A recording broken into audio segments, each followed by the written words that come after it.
నెల్లూరు జిల్లా బుచ్చిరెడ్డిపాలెంలో RTC bus డ్రైవర్పై యువకులు దాడి చేయడంతో తీవ్ర ఉద్రిక్తత నెలకొంది.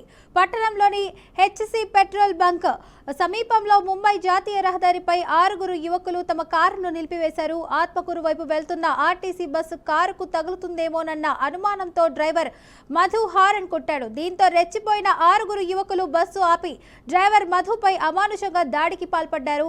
దాడి అనంతరం ఆ యువకులు వెంటనే అక్కడి నుంచి పరారయ్యారు. కారులో బీర్ బాటిళ్లు లభించడంతో యువకులు మద్యం సేవించి వీర రంగం సృష్టించినట్లు పోలీసులు అనుమానిస్తున్నారు. బాధిత ఆర్టీసీ డ్రైవర్ మధు ఫిర్యాదు మేరకు కారును స్వాధీనం చేసుకున్న బుచ్చిరెడ్డిపాలెం పోలీసులు కేసు నమోదు చేశారు. పరారీలో ఉన్న యువకుల కోసం దర్యాప్తు ముమ్మరం చేశారు.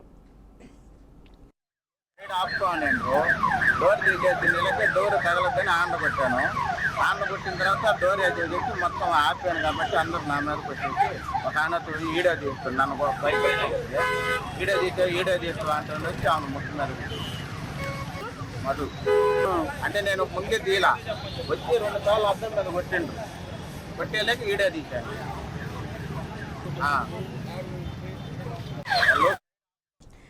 రైట్గా ఇదే అంశానికి సంబంధించి పూర్తి సమాచారాన్ని మా రిపోర్టర్ మల్లికార్జున్ అయితే అందిస్తారు. మల్లికార్జున్, చెప్పండి, అప్డేట్ ఏంటి? అసలు ఆర్టీసీ డ్రైవర్ని ఎందుకు ఆ బస్సు దాడి చేశారంటారు ఆ యువకులు?